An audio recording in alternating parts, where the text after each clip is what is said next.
2026 சட்டமன்ற தேர்தலில் மீண்டும் விருதாச்சலம் சட்டமன்ற தொகுதியில் கட்சியின் பொதுச் செயலாளர் பிரேமலதா விஜயகாந்த் அவர்களை வெற்றி பெற செய்ய வேண்டும்.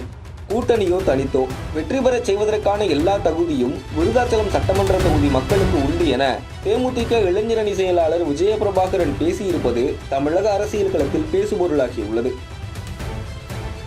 கடலூர் மாவட்டம் விருதாச்சலம் சட்டமன்ற தொகுதிக்கு உட்பட்ட வேப்பூரில் தேமுதிக இளைஞரணி செயலாளரும் விஜயகாந்த் மகனுமான விஜயபிரபாகரன் கட்சி பிரமுகரின் வீட்டு நிகழ்வில் கடந்த 28ஆம் தேதி கலந்து கொண்டார். அப்போது பேசிய விஜயபிரபாகரன், கடலூர் மாவட்டம் விருதாச்சலம் சட்டமன்ற தொகுதிக்கு உட்பட்ட வேப்பூரில் தேமுதிக இளைஞரணி செயலாளரும் விஜயகாந்த் மகனுமான விஜயபிரபாகரன் கட்சி பிரமுகரின் வீட்டு நிகழ்வில் கலந்து கொண்டார். அப்போது பேசிய விஜயபிரபாகரன், கடலூர் மாவட்டத்தில் வருகிற ஜனவரி 9ஆம் தேதி மாநில மாநாடு நடைபெற உள்ளது. அதில் அனைவரும் திரளாக கலந்து கொள்ள வேண்டும். 2005இல் கேப்டன் அவர்கள் கடலூரில் மாநாடு போட்டு 2006இல் விருதாச்சலம் தொகுதியில் வெற்றி பெற்று சட்டமன்றத்திற்கு சென்றார். அந்த வகையில் 2026 தேமுதிக 2.0 வருடமாக அமைய வேண்டும். தமிழ்நாட்டில் ஒரே பெண் தலைவர் பிரேமலதா விஜயகாந்த் மட்டும்தான். அதேபோல் வருகிற 2026 சட்டமன்ற தேர்தலில் எந்த கூட்டணியில் இருந்தாலும் விருதாச்சலம் சட்டமன்ற தொகுதியில் கட்சியின் பொதுச் செயலாளர் பிரேமலதா விஜயகாந்த் அவர்களை வெற்றி பெற செய்ய வேண்டும்.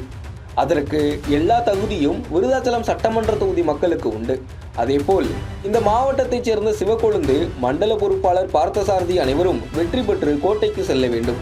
வருகின்ற ஆகஸ்ட் 3இல் தமிழ்நாடு முழுவதும் இல்லம் தேடி உள்ளம் நாடி தெருமுனை பிரச்சாரம் தமிழ்நாடு முழுவதும் நடைபெற உள்ளது. அதில் கட்சியின் பொதுச் செயலாளர் பிரேமலதா விஜயகாந்த் அவர்களும் அவருடன் நானும் அனைத்து பகுதிகளுக்கும் வரவுள்ளோம் என உற்சாகம் பொங்க பேசியிருந்தார்.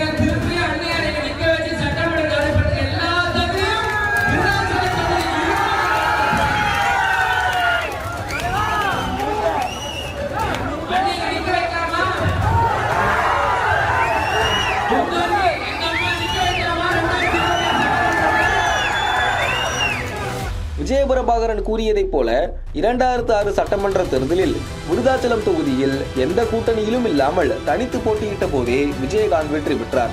திமுக கூட்டணியில் போட்டியிட்ட பாமகவின் சொத்து பாதுகாப்பு குழு உறுப்பினர் கோவிந்தசாமியை தோற்கடித்தார்.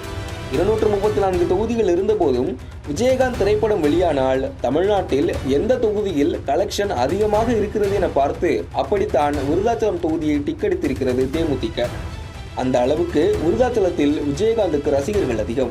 2006 மட்டுமல்ல, 2011 தேர்தலிலும் அதிமுக கூட்டணியில் தேமுதிகவை சேர்ந்த முத்துக்குமார் போட்டியிட்டு வெற்றி பெற்றார்.